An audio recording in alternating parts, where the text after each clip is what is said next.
All right. I really wanted to make this video because it will probably ruffle some feathers. It will make a lot of marketing departments hate my guts.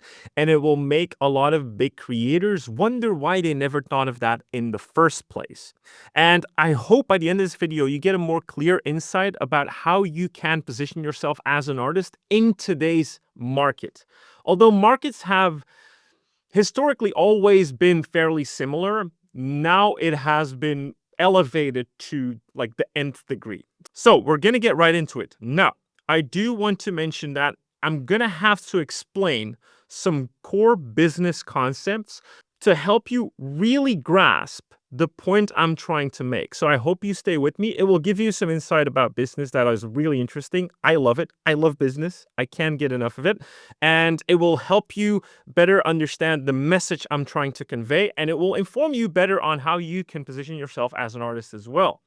I'm going to first go and talk about how a business operates, especially online businesses and most of the businesses you see today, how it is impacting games, and how that is impacting artists. When we look at how business or how the sales funnel of a business operates, it basically operates according to a funnel. Now, most of you probably haven't heard of this, but it's called the pirate funnel. Now, the pirate funnel lends its name because of the acronym that has 3 A's and 3 R's. R, right? Very original, these businessy people. But it is a really good framework for how a business operates. Now, level number 1 is awareness. Now, what is awareness? Awareness is basically trying to make anyone aware of your product. By me talking on this video about Artwod, you suddenly become aware of Artwod. You don't necessarily know what it is yet, but you become aware of it, right? And this is how companies historically did it and how they're doing it today through social media. Historically, they were doing it to advertisement, commercial advertisement on TV, flyers in your mailbox, giant graphic billboards or graphics or flyers or whatever advertisement at bus stops, anything basically that creates awareness. And this is the top layer. Why? Because it can cover the most amount of people. Most people will be aware of your product compared to the amount of people that will actually buy your product. That is awareness. And we can create awareness in many different ways. We can do one-to-one or one-to-many. The difference there is if I talk to a stranger and I tell them about Artwod, that is one-to-one. If I don't know that person, it's a cold audience. They don't know me, I don't know them. If it's a warm audience, basically a friend or someone that knows me, or a fan of the YouTube channel, and I talk to you one-to-one and I tell you about Artwod, that's one-to-one advertisement creating awareness. I can do it one-to-many, like what I'm literally doing here. I'm talking to the camera, and this is broadcasted to a lot of people.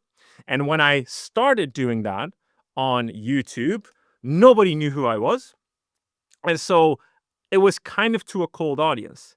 And as the audience literally warms up to me and you gain followers and subscribers, you become a warm audience. You know who I am, you understand what Artwod represents, and so you are better aware of Artwod as a product. It's the same if you have a local store and you advertise about your local store. Let's say you have a perfume shop. You advertise about your local store in flyers and mailboxes, whatever you're trying to do. That goes to people that don't know who you are. They don't care who you are. They just see what you have as a product. However, if you tell your family members about your perfume shop, they know who you are. They know what you do immediately because you can tell it to them in detail. And so they're a warm audience. And that's sort of the different ways that you can create awareness. So that is awareness. After awareness, we have acquisition. Acquisition, if we put it back to Artwod, means that all of you watching or all of the people in a cold audience, let's say through paid ads or to partnerships that visit the Artwod website or download the Artwod app, that is acquisition. That is people exploring your product, not using it, exploring the first layer, the first touch point, as they call it, of your product. If we take it back to the perfume shop, that means that someone entering your store and just browsing around, right? That is the acquisition of clients. Now, you can do that through many different vehicles and ways, but in general, it's either through creating more awareness and then giving people what they call a call to action to visit your website or to enter your store. And then after that, the last A is called activation. Activation means this is the first time that your audience experiences your product. This means people that sign up for a free membership on Artwod, they get to use the product. This is the activation of people. If we take it back to the perfume store, it's when you take something off of the shelf and you use it, right? That's the activation of a potential customer. They haven't bought anything yet. They're just experiencing your product and they can sort of validate for themselves whether or not they like it. Then we're going into retention. Now, I switch these because it's actually retention then revenue. I switch these particularly because it makes more sense in today's day and age. However, if we take it to the perfume shop, it could be like no one actually buys on the first encounter with the perfume, even though they use it, but they come back from time to time, they use it a couple of times, they actually like it, and then they buy it, right? So then it's first retention and then revenue. However, I switch these, so it's like revenue means people have used the free account on Artwod. They like it so much that they're willing to pay for it so that they get access to more of the content and they can use it for more and they just have a better experience overall.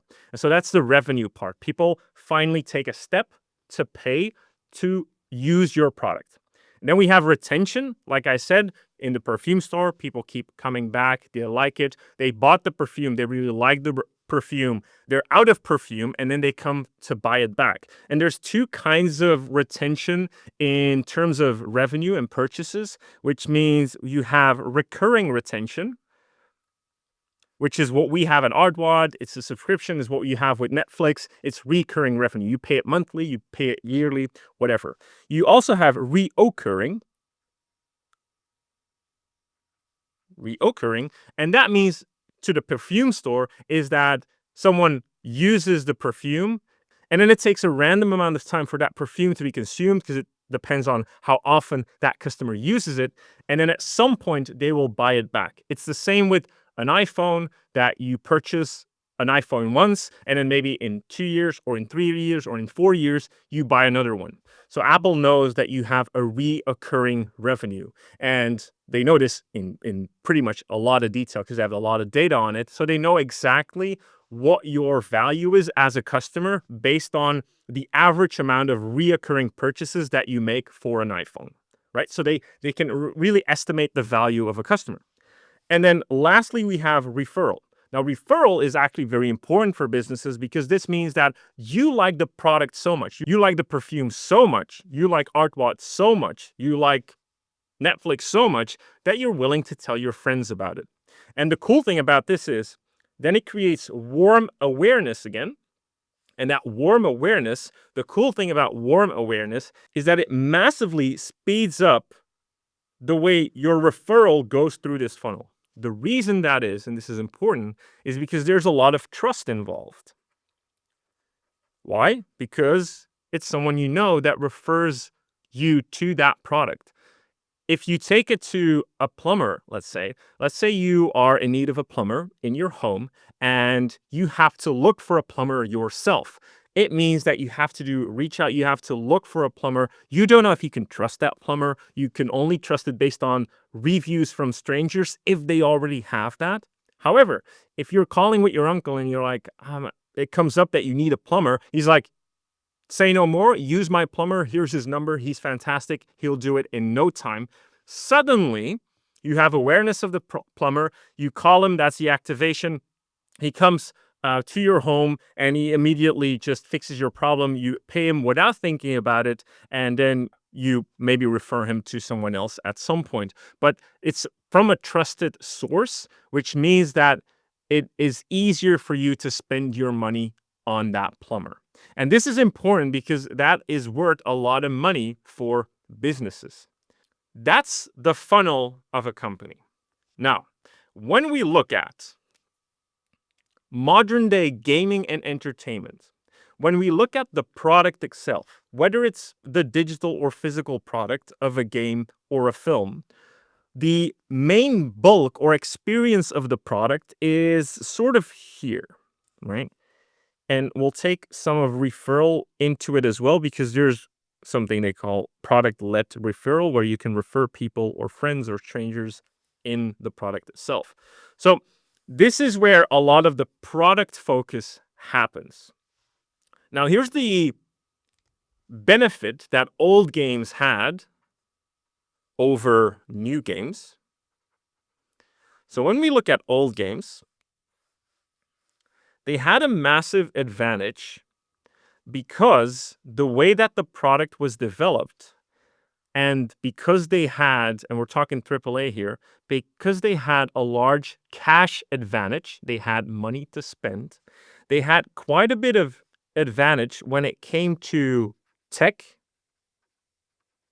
when it came to manpower, when it came to marketing, right? When it came to talent, which is manpower, basically, right? So they had a lot of advantages. And because of this advantage, we saw a lot of volatility in the games sector, meaning that there were some incredibly good games that were usually well funded and just well designed. And then there were really bad games that, or not necessarily bad in the sense that they had bad gameplay, but they were underfunded, they had low tech, they were harder to break through, right? Because they had no marketing and they had no budget for marketing. So there was volatility in sort of your awareness of games. Now, in this new day and age, with new games, a lot of this has been democratized, meaning that tech has sort of been democratized. Almost everyone has availability to the same kind of tech. Big AAA companies are also using the same tech. Think of Unreal 5 and things like that. Talent is sort of still a separator between the quality of a product. However, you don't need as much talent or manpower as you did before to create a game. And marketing has become much easier with social media. So what this means in terms of awareness for a game is that a lot of this curve has been flattened. Not necessarily in quality, right? There's still stinkers and really bad games. But overall, the process and the ability to create awareness about a game has been seriously democratized and so sort of flattened. Now, this creates a huge problem for big companies because they cannot outspend other people on a product level. And this is very important to understand. On a product level, they cannot outspend people. However, they can still outspend people. And what I mean by this is that for them, and in a market like this, if things have been democratized and we have this sort of huge increase in volume of games, right? The biggest advantage that you can create is awareness, is reach. Reach, or as they call it, go-to-market and distribution, is by far the number one priority for these developers now, because there's one, a saturated market on games, and two, they cannot play the unique game anymore, like the unique position of like we have the most realistic game or we have a game with this mechanic, because almost all the mechanics have been invented, almost all of the art styles have been invented, and almost all of the levels of realism have been invented or we've gone through, from extremely cartoony to extremely realistic, right? So it's really hard to separate yourself on a product level in the market. Now we're getting to my points. As I said, the most important thing for these companies is to win on awareness. So hypothetically, and a huge disclaimer here, because I'm speaking in hypotheticals and fictional examples, but they have real life consequences and they will have continued real life consequences. And being aware of this is going to be your advantage and the disadvantage of the game companies. Let's say I'm making a game called Horizon Zero Dawn, and I need to create as much awareness of that game as humanly possible. Now, I could spend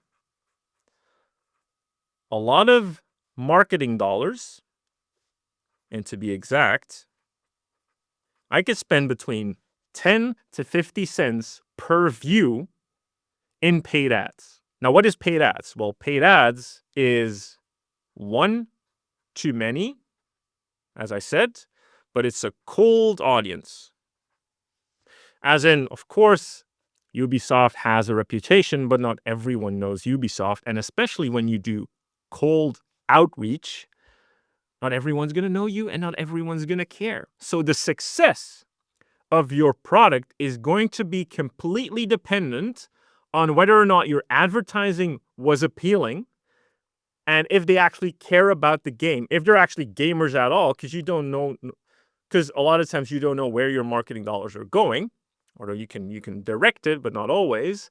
And even if they're aware and they're willing to visit your site or to visit your platform, do they care enough to play the game and eventually pay for the game? Let's say you want to hit 1 million views in order to create a large funnel of awareness, right? 1 million people, so that at least enough of those people will funnel into our product. It's a big risk and it's pretty expensive, because even if we take a conservative amount, let's say 20 cents, and we want to get 1 million views, 1 million views, that equals a budget spend of $200K in paid ads. Now, they spend a lot more, don't get me wrong, but that's $200K in paid ads for 1 million views. However, here's what I could do. I could commission Lowish to make some concept art for us. Now, let's say Lowish is already in high demand. Otherwise, we wouldn't go for Lowish. And Lowish charges us $1,500 a day. Hot diggity. That's a lot of money. And we need to pay her for 30 days. Oh, damn. That's even more, right? That's $45K for a month. That's a lot of money. However, when the game comes out, Lowish, being an influencer, broadcasts that to her millions of warm audience, perfectly targeted people we want to create awareness for free. That's money well spent. That's a win for us, right? And I mean us. When I say us, I mean the company. Now, if we take this to Artwod, it's the exact same. So let's say we want to make a new road for Artwod. So we want to make a new road experience, new learning experience. And we're like, okay, if we make it road with, let's say we make it with Midjourney. We don't, just as a disclaimer, we don't. We never do this. I'm just making an example here. Hold your pitchforks. It costs us $1. If we do it with a Lowish lookalike, it might cost us $200, right? I'm just spitting out numbers here. However, we could hire Lowish for the same road and pay her $5,000. Now, the product, the experience for you, because we have incredible user experience and UI, and we have many other roads, the experience for you, so the user experience for you is going to be almost the same in the product, down the funnel, right here. The experience for you is going to be almost exactly the same. You're not going to know whether that's a road from Lowish, except for if you recognize her art style, or if it's someone else's road. However, I would much rather pay Lowish this amount, so that then afterwards she broadcasts that to her entire audience of millions of people, millions of eyeballs, for $5,000. You cannot get that kind of advertising for that money. All right? You see where I'm going with this? Now, if we take a more recent example, we take a real life, this is not what we do, but if you take a real life example, let's say we are an entertainment product called Love, Death, and Robots, and we need more marketing, we need more eyeballs on our projects. Well, let's just hire Peter Hahn to draw a couple of cats and then broadcast it to his entire audience. It's the exact same thing. I know it sounds brutal, and I'm not saying that these people aren't hired for their talent, but a lot of the times they're hired for their reach, all right? Their awareness creation.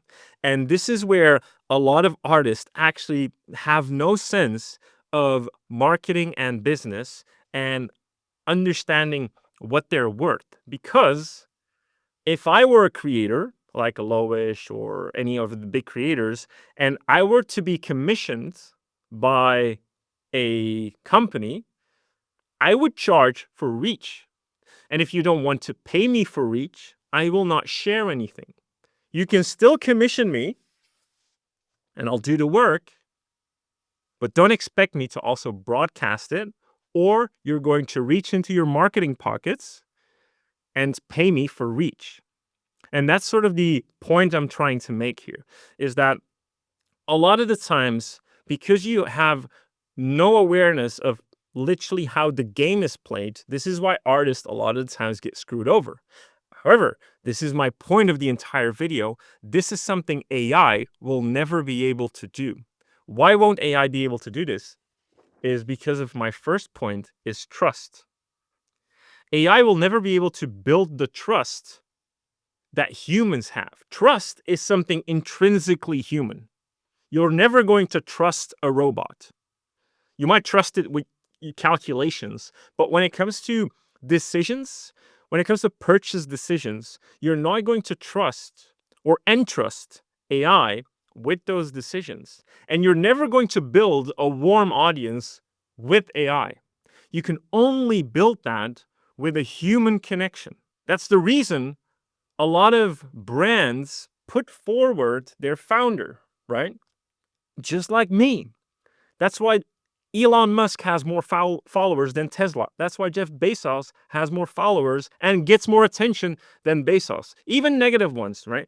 There's a human element to it. So when you have a person that has an intrinsic amount of trust from people in the awareness phase, and you associate that trust with a certain brand, by default, that brand also gets more trust. And that's just how human psychology works.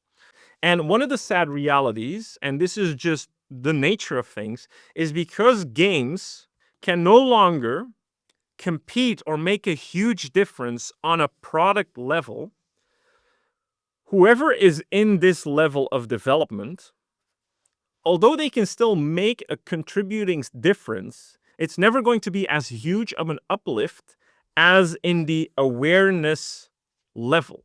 All right. So artists with reach are always going to have more worth in this sort of market than if you don't have reach. Now, that's not to say that you'll not be able to find a job here or you'll be automatically replaced by AI.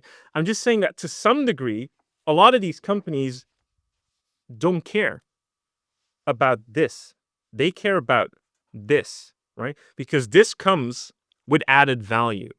And I know this is a hard message for a lot of artists because a lot of artists just don't want to be like influencers. And I think influencers is a bad word because not all reach necessarily is about being on social media and broadcasting, all right? Because of course, a lot of times in this day and age, it is because it creates awareness, but it could also be just authority or trust from other partners or whatever it is like that increases your level of authority or level of trust or level of awareness will increase your value overall. And the cool thing about social media is actually that you can do that independently of wherever you're trying to work, especially with social media.